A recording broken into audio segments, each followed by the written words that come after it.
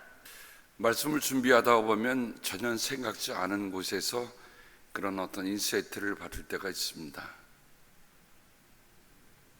제가 오늘 말씀의 제목을 계속 하나님의 파트너 시리즈로 나가려고 나간 게 아니고, 오늘 말씀 읽다 보니까 정말 베드로와 더불어 바울도 하나님의 신실한 파트너였구나. 베드로나 바울은 혼자만 파트너가 된 것이 아니라 많은 사람들을 믿음으로 초청해서 하나님의 파트너로 함께 살고자 그렇게 애를 썼습니다. 하나님의 파트너였던 베드로는 베드로전서 1장 21절부터 22절에 중요한 말씀을 이렇게 남기고 있습니다. 여러분은 그리스도로 말미암아 하나님을 믿고 있습니다. 하나님은 그리스도를 죽은 사람 가운데서 살리시고 그에게 영광을 주셨습니다. 그래서 여러분의 믿음과 소망은 하나님을 향해 있습니다. 여러분의 믿음과 소망은 하나님을 향해 있습니다. 여러분은 진리에 순종함으로 영혼을 정결하게 하여서 꾸밈 없이 서로 사랑하기에 이르렀으니 순결한 마음으로 서로 뜨겁게 사랑하십시오.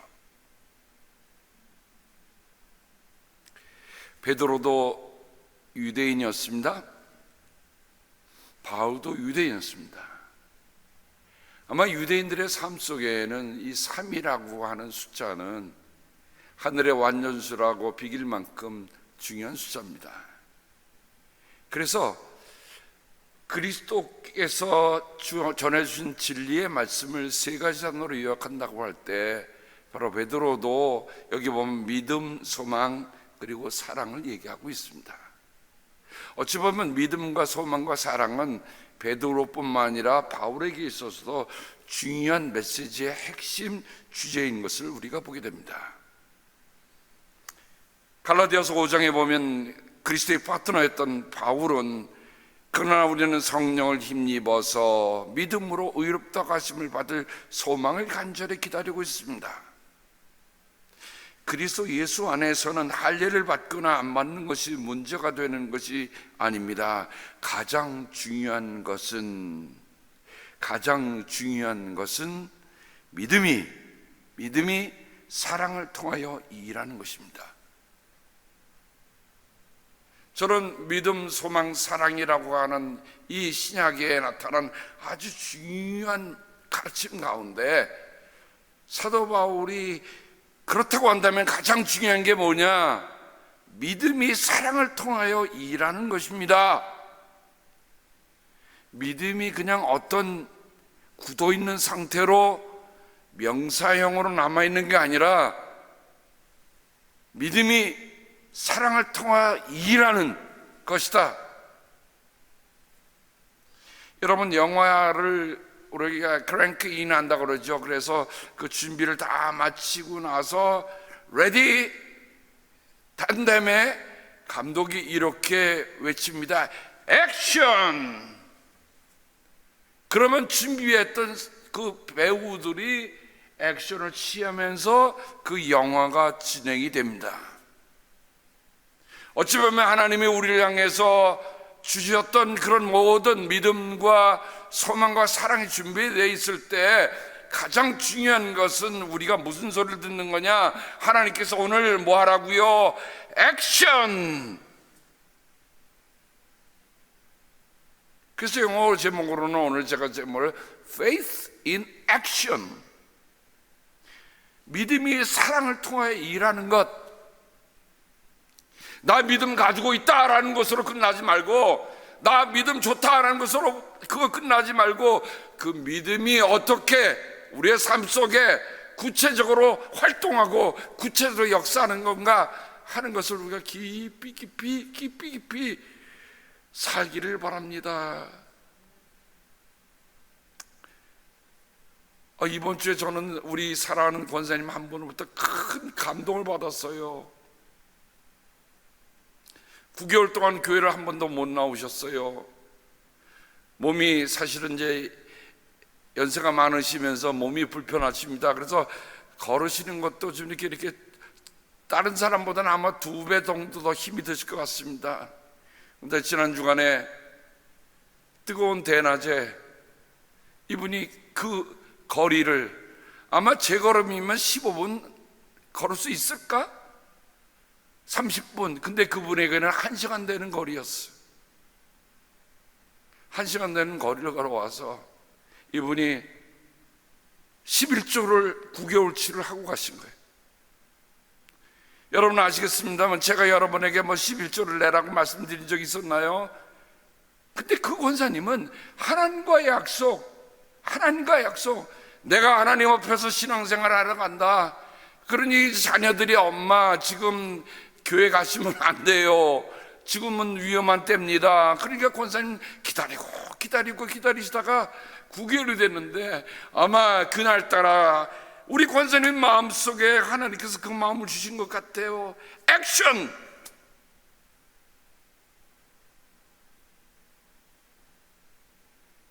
연금을 받으셔서 하는 11조입니다. 제가 그 얘기를 듣고요, 사실 좀 눈물도 나고 감동을 받았어요. 근데 왜냐면 이거 말고 스토리가 더 있는데 그 스토리는 제가 더 정리한 후에 여러분과 함께 나누겠습니다. 오늘 우리가 부른, 조금 전에 불렀던 하나님의 은혜로라는 찬송을 불렀어요. 이 찬송은 5절의 영어 찬송 원문에 보면 I know not, I know not, I know not. 나는 알 수 없습니다. 나는 알 수 없습니다. 나는 알 수 없습니다. 이렇게 시작해요. 그런데 후렴에 가서는 But I know whom I believed. 나는 내가 믿어온 분을 잘 알고 있습니다. 그건 디모데후서 바울이 1장 12절에서 나는 내가 믿어온 분을 잘 알고 있다는 그 말씀을 토대로 해서 이 찬송가 지어졌습니다. 이 찬송가는 신천 찬송가 한국의 1931년 가장 어려웠던 때에 그 찬송가가 번역이 돼서 한국에 소개됐습니다. 하나님의 은혜로 이 작시자인 다니엘 위틀 목사님, 이분은 남북전쟁에서 오른팔을 잃어서 포로 수용소 병원에 입원하고 있었습니다. 근데 너무 무료하잖아요. 그래서 읽을 거리가 없나 하다가 마침 이때 신약 성경책을 읽고 있었습니다. 그분이 신앙이 있어서가 아니라 읽고 있는데, 근데 어느 날 밤에 간수가 잠자고 있는 그를 깨우는 거예요. 그분이 소령으로 전역했습니다만 장교니까 그를 깨워서 지금 다른 병동에 한 병사가 죽어가고 있는데 기도를 해달라고 하는 사람이 있는데 아무리 찾아도 당신 좀 기도를 해야 될 것 같다. 그랬더니 이 데니엘은 아니야 나는 그럴 만한 주제에 그럴 만한 위인이 아니에요. 그저 이 간수가 이렇게 얘기하는 거예요. 아니야, 나는 봤어. 당신이 성경을 읽고 있는 걸 봤단 말이야.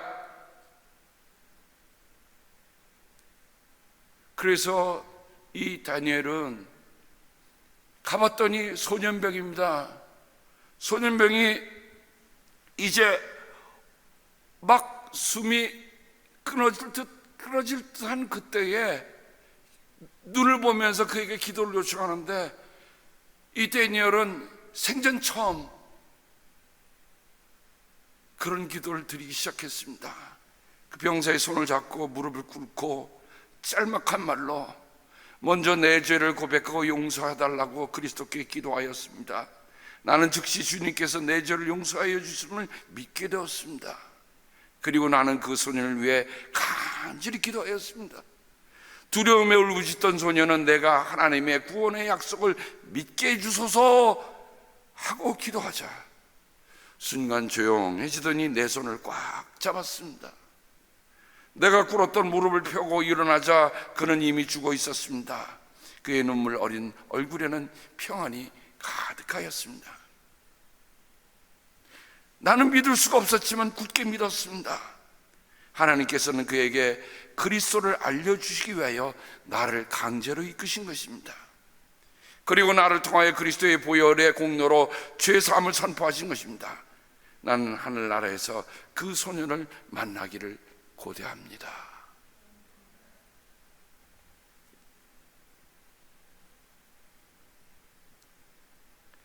그가 기도하면서 그 자신의 신앙도 찾게 된 거고요, 기도하면서 그리스도를 그 스스로 영접하게 되고, 그리고 죽어가는 한 소년 병사를 위해 기도함으로 그에게 믿음의 확신을 주고, 어쩌면 그의 고백일지 모르겠지만 I know not, 난 모르지만 but I know.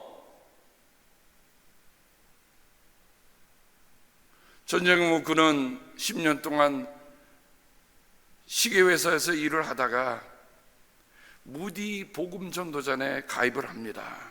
거기서 유명한 찬송가를 지은 분 필립 블리스, 그리고 제임스 맥그라난, 우리가 처음 불렀던 찬송이 제임스 맥그라난이 곡을 쓴 겁니다.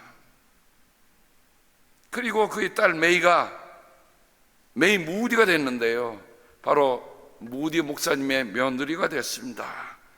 구주와 함께 나 죽었으니라고 하는 찬송가가 바로 딸 부녀지간에 지은 찬송가입니다. 근데 여기서 잠시, 오늘 제가 새 찬송가를 고르면서 새 찬송가에 꼭 하나씩 걸리는 이름이 있습니다. 바로 필립 폴 블리스 목사님에 관한 얘기입니다. 이 필립 목사님이 1876년 12월 19일 무디 전도 집회가 시카고에서 열려서 부부가 펜실베니아에서 시카고 가는 기차를 타고 가다가 에스타블라라고 하는 철교가 있는데 그게 붕괴되면서 그 높이가 60피트가 되는 그게 깎은 강에 세운 철교예요. 그래서 떨어지면서 불이 난 겁니다. 근데 다행히 필립은 부상을 당하지 않았는데 그 사모님이 의자에 껴서 신음하고 있는 거예요. 그 끈을 내다가 그냥 기차가 강물 밑으로 빠져서 실종되고 말았습니다. 그의 나이 38입니다. 여러분, 도대체 우리가 이런 일들을 당하면, 아니 이분이 무슨 어디 여행을 가는 것도 아니고, 이분이 무슨 뭐 다른 것도 아니고, 그가 음악 목사로서 그 전도 집회에 가서 찬양하려고 갔던 일 중에 이런 엄청난 사고가 일어난 겁니다.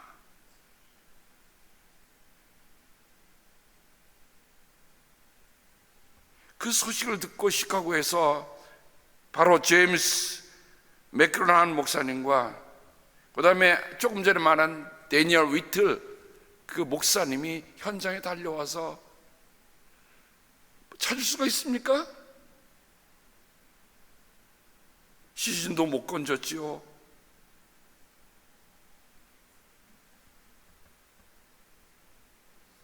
근데 당시 제임스는 오페라 가수로 촉망받던 테너 가수였어요. 작곡도 하는. 그러니 그 앞에는 화려한 오페라의 그 무대가 기다리고 있었었는데, 어떻게 보면 믿음의 파트너인 필립이 세상을 떠난 것을 보고 돌아오면서 둘이 대화를 하던 가운데 제임스는 내 마지막 생애를 화려한 오페라 무대에서 지낼 것이 아니고 나는 하나님을 위해서 쓰겠다. 그 이후로 무디 전도단에서 아주 은혜로운 찬송을 불렀던 복음 찬양자가 됐습니다. 그래서 오늘 새 찬송가는 바로 이 세 분, 데니얼, 필립, 제임스, 이 세 분 목사님들이 서로 얽히고 한 분이시는데, 우리가 처음 불렀던 그 찬송은요, 그 필립이 그렇게 세상을 떠나고 유작으로 남았던 찬송시에다 바로 제임스가 곡을 붙인 겁니다. 그 마음이 어땠을까? 그 마음이 어땠을까?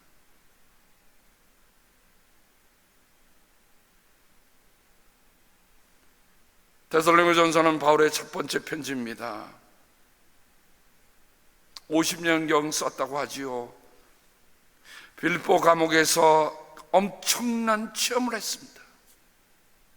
어찌 보면 한 죽어가는 영혼에게 기도를 했던 그 다니엘이 그가 정말 그를 통해서 하나님을 만나고 예수 그리스도를 체험했던 그 놀라운 일들처럼 어쩌면 빌립보 감옥에서 바울과 실라가 그 한밤중에 정말 두들겨 맞아갖고 몸이 다 형편없이 되는 그 순간에 잠을 자지 않고 하나님께 기도했을 때 하나님께서 일으켰던 그 빌립보 감옥에서의 역사는 평생 잊을 수 없는 사건으로 그에게 남아 있었을 것이에요. 빌립보 감옥에서 풀려나서 그가 이제 추방을 당합니다. 그 다음에 간 곳이 데살로니카는 마케도니아 주의 수도였습니다.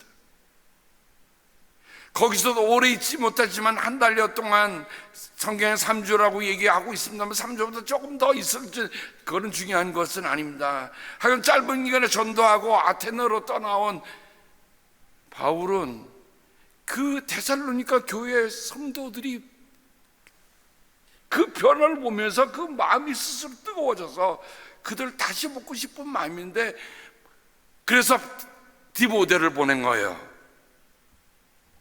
그래서 디모데가 전해준 내용에 보면 데살로니가전서 3장 6절부터 8절에 보면 지금 디모데가 여러분에게서 우리에게로 돌아와 여러분의 믿음과 사랑의 기쁜 소식을 전하여 주었습니다. 짧게 복음을 받아들였지만 그들이 어떻게 살고 있다고요? 믿음과 사랑의 기쁜 소식을 전해주십니다. 그래서 사도 바울은 뭐라 하면 여러분의 믿음으로 말미암아 우리는 위로를 환난 가운데서 받고 있는데 여러분이 주님 안에 굳게 서 있으면 이제 우리가 살아있는 셈이기 때문입니다. 저는 이 편지 다시 쓰면서요 정말 오늘의 모든 목회자들 뿐만 아니라 모든 신앙의 리더들이 세계에서 선교하는 모든 선교사들이 정말 이런 마음으로 목회하고 이런 마음으로 선교해야 된다는 생각이 안 들었어요. 여러분이 주님 안에 굳게 서 있으면 이제 내가 살아있다. 그 말을 뒤집어 보면 이렇게 얘기해요. 여러분이 주님 안에 굳게 서 있지 못하면 우리는 살아도 산 목숨이 아니다는 거예요. 달리 말하면 그들은 복음을 전하는데 목숨을 걸고 전했고 소식 전하는 게 단순한 러브레터가 아니에요. 생명의 소식을 나누고 주고받는 얘기들. 그래서 하나님의 파트너로서 나도 살고 너도 살지 않은 그 마음들이 서로 이런 영적인 교감이 있는 편지가 이 바울의 편지란 말입니다. 베드로의 편지란 말입니다. 그러니까 우리는 바울의 편지를 읽을 때도 베드로의 편지를 읽을 때도 그런 영적 교감 없이 읽으면 성경 아직 덜 읽은 거예요. 그런 영적인 교감이 올 때까지 우리가 몰입해서 몰두해서 읽을 수 있기를 주님의 이름으로 당부합니다. 하나를 읽더라도요 제대로 읽자고요. 하나를 읽더라도.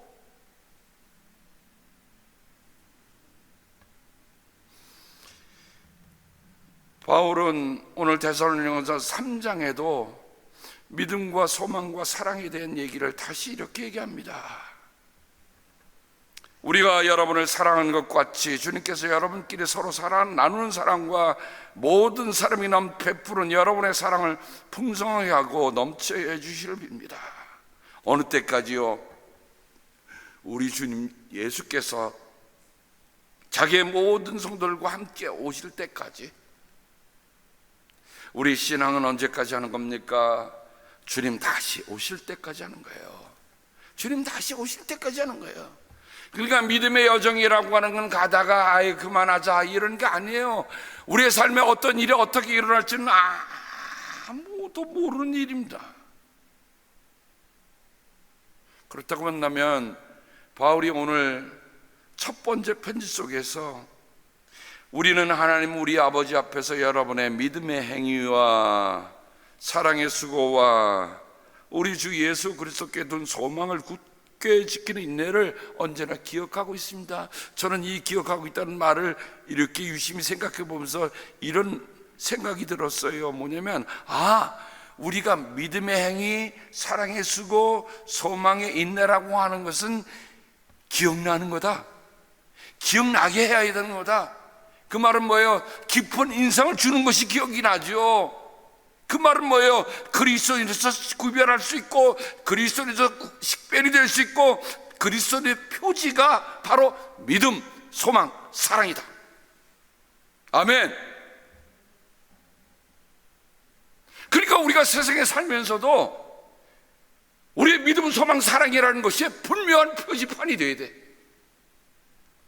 저분을 보니까 믿음이 뭔 줄 알겠어. 저분을 보니까 사랑이 뭔 줄 알겠어. 저분을 보니까 소망이 뭔 줄 알겠어. 바울은 같은 편지 5장 8절에 이렇게 얘기합니다. 그러나 우리가 낮에 속한 사람이므로 정신을 똑바로 차리고 믿음과 사랑을 가슴막이 갑옷으로 입고 구원의 소망을 투구로 씁시다. 아니 이게 무슨 얘기인가? 이사야서에 보면 주님께서 공의를 갑옷으로 입으시고 구원의 투구를 머리에 쓰셨다, 응징을 속옷으로 입으셨다, 열심을 겉옷으로 입으셨다라고 하고 있습니다. 이게 무슨 얘기입니까? 이거를 제가 그림으로 한번 이렇게 표현해 봤어요. 하나님의 파트너로서의 투구. 이건 당시 백부장이 썼던 투구를 제가 가져왔습니다만, 여러분 투구라고 하는 건 뭡니까? 막 사람들이 섞여서 전투할 때도 금방 뚜렷이 나타날 수 있는 소속이 분명한 게 투구잖아요. 그러니까 구원의 투구라고 하는 것은 우리가 구원 때문에 우리의 소속이 세상에 속한 것이 아니라 우리의 소속이 하나님께 속했다고 하는 거예요. 그래서 구원의 소망이라고 얘기합니다. 그 다음에 몸에 이 가슴에 두르는 이 철판, 이 방패, 흉패에는 뭡니까? 믿음과 사랑이라고 그랬어요. 믿음과 사랑. 우리를 방어할 수 있고 우리를 어떤 위협에서도 우리를 견뎌내게 하는 게 뭘까? 믿음과 사랑이라는 거예요.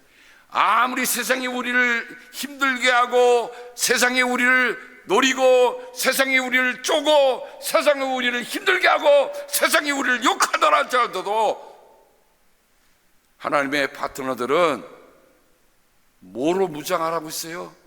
믿음과 사랑을 무장하고 있는 거예요. 그래서 세상의 언어로 대결할 필요가 없어요. 우리의 믿음으로 대결해야 돼요. 믿음으로 이겨내야 돼요. 사랑으로 이겨내야 돼요. 우리 그 믿음과 사랑이 우리의 방패가 되기를, 아니 가슴막이가 되고 갑옷이 되기를 바랍니다. 그렇다고 보면 바울은 아마 데살로니가 있는 그 마케도니아의 주도 수도니까 거기에서 많은 로마 군사들을 보면서 바울은 거기에서 착성을 한 것 같습니다. 그래, 나는 정말 구원의 투구를 쓰고 있는가? 믿음과 사랑으로 갑옷을 입고 있는가? 그러면 지금은 어느 때라는 얘기입니까? 전시라는 거예요. 전시. 지금은 여행 중이 아닙니다. 전시입니다. 바울은 이 믿음과 소망, 사랑을 고린도서에 우리가 잘 아는 고린도서 13장 13절에 다시 이렇게 나옵니다. 믿음, 소망, 사랑, 이 세 가지는 항상 있을 것인데 그 중에 제일은 사랑입니다. 항상 있다는 말은 뭡니까? 내가 그것으로 산다는 거예요. 내가 세상을 살아가면서 빵과 물로만 살아가는 것이 아니라 내가 살아가면서 믿음과 소망, 사랑으로 내가 살아간다는 거예요. 그게 그리스도인의 하나님의 파트너로, 그리스도의 파트너로 살아가는 삶의 모습입니다. 바울의 편지를 보면 믿음, 소망, 사랑이 로마서 5장에도 나타나고 있고요, 에베소 1장 15절부터 18절에도 나타납니다. 주 예수에 대한 여러분의 믿음과 모든 성도를 향한 사랑, 그리고 하나님의 부르심에 속한 소망이 무엇인가? 골로새서로 넘어가 보면 바울은 우리는 그리스도 예수에 대한 여러분의 믿음과 모든 성도를 향해서 여러분이 품고 있는 사랑을 전해 들었습니다. 이 믿음과 사랑은 여러분을 위하여 하늘에 쌓아두신 소망에 근거합니다. 그러니 바울에게 있어서는 이 믿음의 행위, 사랑의 수고, 소망의 인내라고 표현했던 이 굉장히 중요한 것들을 우리가 깊이 돌아봐야 합니다. 근데 저는 이 믿음의 처음에 믿음의 행위라는 말에 이 말은 수고와 인내와 같이 가는 거다라는 생각이 들었어요. 왜냐하면 믿음의 행위니까, 믿음의 행동. 제가 작년에 정동제일교회에 가서 주일 예배를 드리게 되었습니다. 마침 그 담임 목사님이, 송기동 목사님이 저보러 축복의 기도를 하라고 그래서 예배 마치며 축복 기도를 하고 목사님실로 가서 같이 대화를 나누는데 목사님이 책을 한 권을 주시는 거예요. 아펜젤러 부자의 설교. 참 제가 그 설교집을 제가 상당히 좀 두꺼운데 이번에 설교를 준비하면서 그 부자지간에 썼던 그 설교를 한번 이렇게 훑어봤습니다. 아버지와 아들의 설교가 한 권으로 묶였다는 것에는 의미가 있습니다. 왜냐하면 아버지 아펜젤러 목사님이 여러분 1885년 4월 부활주일에 도착해서 정동교회를 짓고 배제학당을 설립했잖아요. 1902년은 44살 되시던 해에 군산에서 열렸던 성경 번역 사업회에 가다가 배 두 척이 충돌 사고가 나서, 원래 이 아펜젤러 목사님은 수영을 잘하는 분이어서 나올 수 있었음에도 불구하고 그분은 자기가를 도우러 갔던 조사 한 분하고 정신여고 학생 한 사람을 구하려고 그 배 밑으로 들어갔다가 결국은 나오지 못하고 그분도 역시 시신도 못 구한 채 44살에 세상을 떠나셨습니다. 그분이 한국에서 낳았던 아들 헨리 다치 아펜셀러가 12살 때의 일이었습니다. 사남매가 여러분 아버지를 잃고 어머니 혼자서 살아가는 거예요. 얼마나 힘들었겠어요? 지금도 우리 감리교 목사님들에게는 펜션이 있습니다만은 여러분 그냥 풀이 다 해야 그냥 생활이 되는 건데, 이분이 40세 했으니까 그 미망인에게 나오는 은급이라는 게 얼마나 있겠어요? 그래서 이 헨리 다치는 어릴 적에 뭐 신문 배달도 하고 외삼촌이 운영하는 철공소에 가서 일도 하면서 같이 하면서 하여간 대학을 이제 마치게 됐습니다. 마지막 학년을 앞두고 있는데 프린스턴 대학을 나왔어요. 근데 한 1년을 남기는 마지막 해에 아버지하고 정말 그 드루 신학대학에서 같이 공부하며 기수에 함께 지냈던 아주 절친한 친구 목사님이 워더즈라고 하는 목사님이 초청을 해서 거기 가서 며칠을 지나면서 예배도 같이 드리고 있는데 어느 날 주일날 저녁이었습니다. 보니까 목사님이 뭐 설교하랴 뭐 또 신방하랴 또 다른 일 하랴 아마 저녁에 거의 파김치가 돼서 오신 것 같아요. 목사님이 그 아들 아펜젤라 목사님에게 묻습니다. 그래, 대학을 마치고 무엇을 하려고 하나? 그때까지 헨리 다주는 아버지가 정말, 물론 자기가 태어난 딸이지만 별로 가고 싶은 마음이 있었을까요?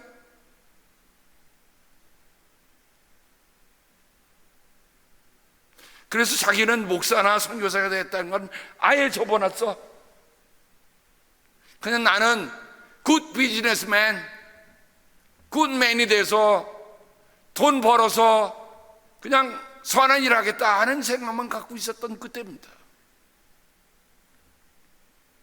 근데 여러분, 아버지 친구 목사님이라고 하는 그와 둘이서 만나는 대화하는 시간이, 여러분, 사람은 영적인 게 있잖아요. 하나님이 이상하게 역사하시는 그 기류가 흐르는 거야. 근데 자기의 모습이 보여. 하나는 굿맨으로 살고 사는 모습과, 그러니까 이거는 세상의 말을 턱 들는 거죠. 나는 아버지가 여태까지 고생했던 것 좀 난 그거 싫어, 나는 안 원해 라는 마음이 강한 거예요. 그러니까 나는 그냥 비즈니스맨으로 살고 싶어 하는 마음이 있는 거. 세상에 다리를 딱 걸쳐놓은 내 모습이 보이는 거 하면, 한편으로는 아버지가 가셨던 그 길이 보이는데,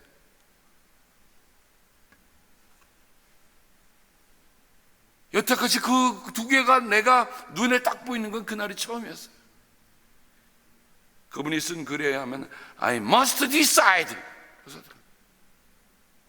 나는 결정해야만 했다. 갑자기 이런 음성이 들려오는 겁니다. 그리스도가 모든 것보다 우선이다.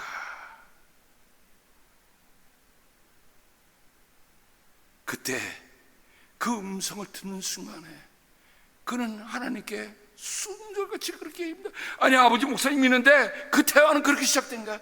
God help me, I will. 하나님 도와주세요. 제가 그리하겠습니다. 난 그 지긋지긋한 고생, 그 냄새나는 그 나라 별로 가고 싶지 않아 라고 했던 그 마음들이 어느샌가 다 없어지고, 하나님이 부르신 그 부르심이 그에게 몰려오는 거예요. 나는 그때 그리스도를 위해 깨끗하게 나서는 첫 기쁨을 알았습니다. 1911년 8월 13일 내 인생의 길이 바뀌었고, 그리스도의 얼굴에서 나오는 광채 같은 축복을 나는 알 수 있었습니다. 그래서 그는 신학을 하고 한국에 돌아와 한국에서 1920년에 배작당 교장이 되고 1939년에 일제의회에서 추방당할 때까지, 그리고 다시 6.25 동란이 났을 때 한국으로 다시 돌아와서 미국 군정을 돕고 특별히 힘든 사람들을 돕다가 세상에 부산에서 떠도는 미친 개에게 물려갔고, 이분이 골수 질환으로 인해서 세상을 뜨고 맙니다.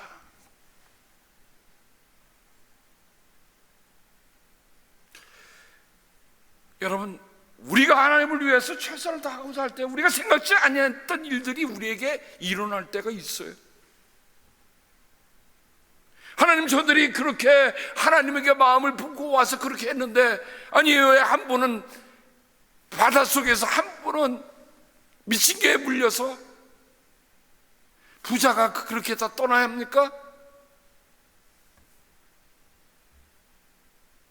여러분, 그게 한국의 감리교사에 수록된 부자의 얘기입니다. 우리가 그런 빚을 지고 있는 사람들이에요.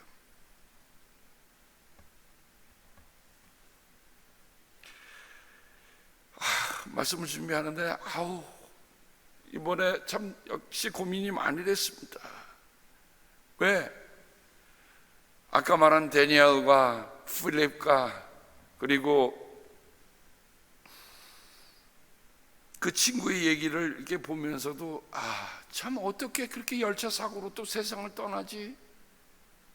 왜 하나님 그렇게 소중한 사람들을 그렇게 좀 더 일하게 하시지 왜 데려가시나? 근데 저는 그런 생각했어요. 왜냐면 그들을 먼저 데려가신 것을 보고 넋만 놓고 앉아있고 울고 있고 한탄만 할 게 아니라 그들이 못한 몫을 네가 하라는 거예요. 우리가 오래 산다고 하는 거냐, 그냥 우리가 잘 먹고 우리가 오래 살라고 하는 게 아니라 그 안타까운 사람들이 하지 못한 몫을 우리가 하라.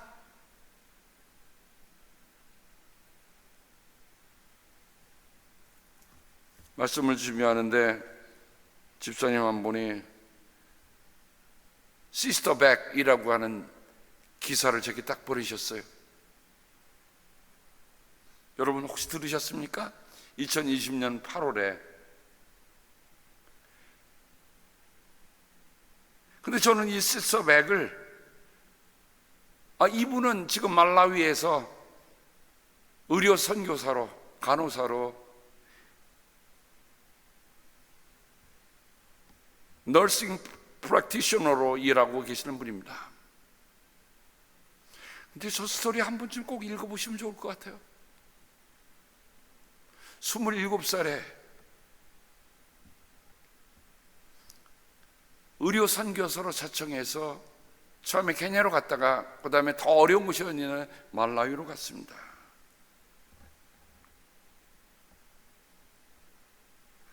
이분이 원래 크리스찬이 아니었는데 대학생 때에 제주도 태어서 나와서 제주도 대학의 간호대학을 다니다가 바로 애양원, 우리가 소위 말하는 나환자 시설이라고 하는 그곳에 거기를 간 거예요. 손영 목사님이 계셨던 곳이잖아요. 대학교 1학년 때 여름방학 때 그 여수에 있는 애양원을 방문했는데요, 그분의 표현하면 나는 거기서 깨졌습니다. 깨졌습니다. 왜? 그곳에 사는 사람들은 손과 발이 문드러지고 얼굴이 일그러지고 일그러졌는데도 불구하고 감사하고 기쁘고 평하는 거예요. 천국에 사는 사람처럼.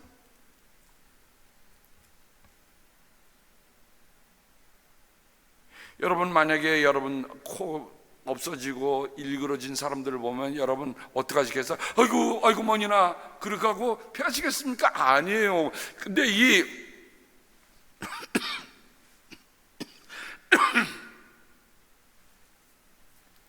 이 백한호사는 그들을 보면서 내가 사는 이유를 그들을 통해서 보게 된 겁니다. 여러분 이게 참 놀라운 일 아닙니까?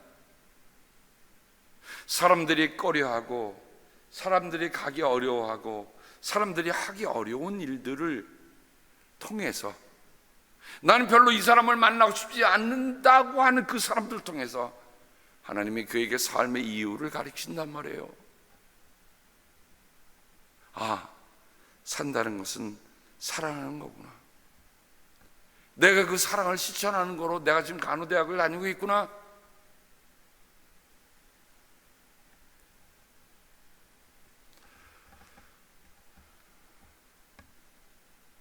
그 안에 있는 이야기들은 여러분들이 인터넷을 통해서 볼 수 있으리라 생각이 돼서 넘어가겠습니다. 제가 그 가운데서 가장 마음에 담았던 것은 이겁니다. 제일 마지막인데요, 그는 평생 현으로 살고 싶다고 합니다. 이제 병원은 현지인들이 자리를 잡아서 잘 해나가고 있기 때문에 저는 새로운 지역을 찾아 나서려고 합니다. 내 한 번 사는 인생 가장 최선의 삶을 살 수 있는 게 어떤 길인가 선택하고 보니 그게 이 길이었어요. 그래서 저는 그 시스터 백을 이렇게 이름을 다시 붙여봤어요. Sister Act. Sister Act. 믿음을 삶으로 표현한 27살에 가서 독신으로 30년 동안 지금 57입니다. 내가 결혼해서 아이를 낳고 사는 것도 소중한 이야기이지만 하나님께서 나를 이렇게 부르셨다 해서 어찌 보면 바울처럼 평생을 주님께 드리며 살고 있는 한 사람 이야기가, 아, 나는 이분이 그리스도의 파트너구나 라는 것을 생각해 보게 되는 겁니다. 우리가 이번 주간에 공주소망의 집에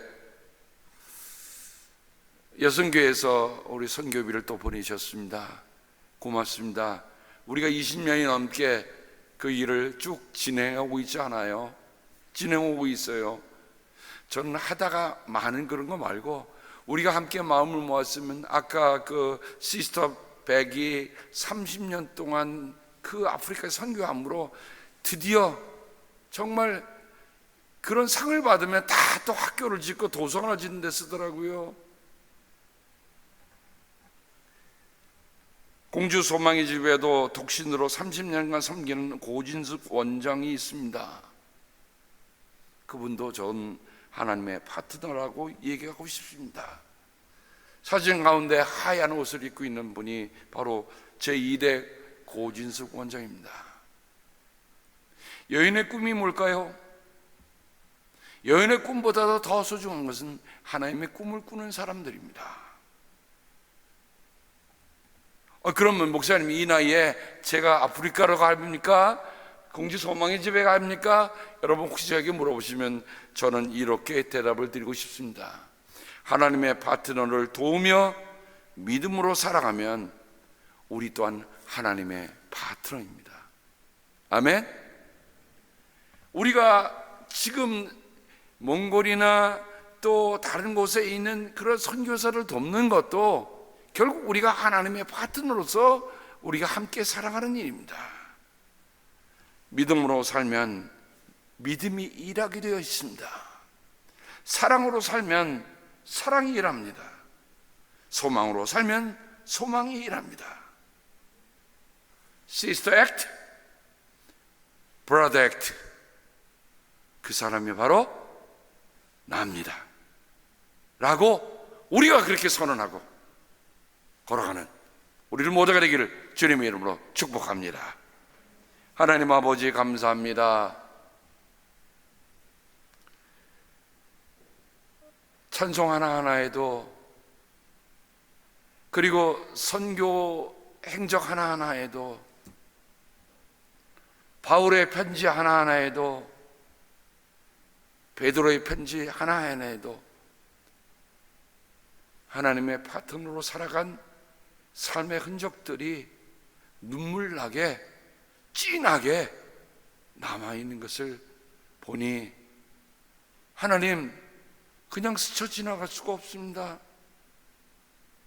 아버지, 그렇게 먼저 살다간 뿐만 아니라 지금도 그렇게 살아가고 있는 분들, 그리고 우리들 모두에게 함께해 주셔서 정말 이 어지러운 세대 속에서 하나님의 파트너로서 분명히 서서 무엇이 사랑이며 무엇이 믿음이며 무엇이 소명인가를 보여주는 Sister Act, Brother Act가 우리가 되게 주여 축복하여 주시옵소서. 예수님의 이름으로 감사하며 기도합니다. 아멘.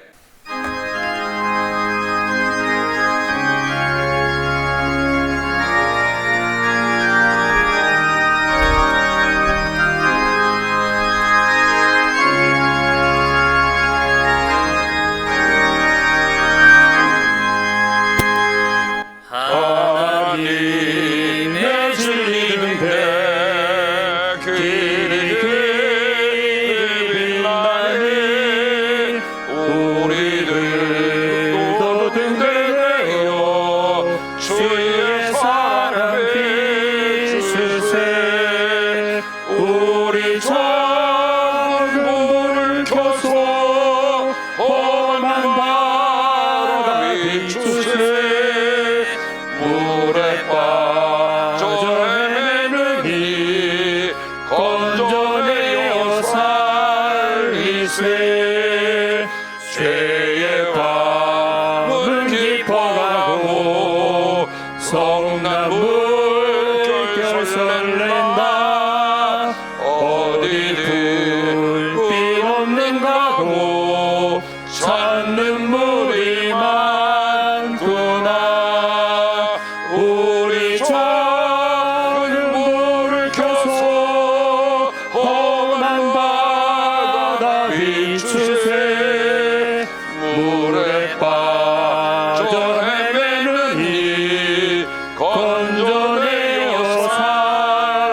비추세.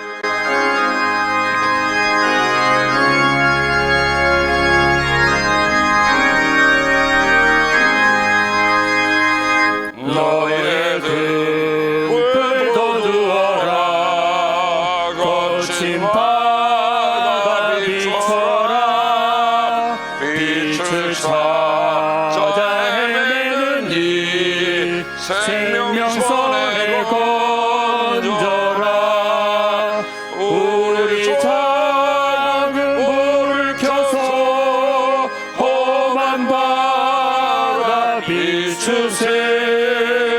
물에 빠져 헤매는 이 건져내어 살리세.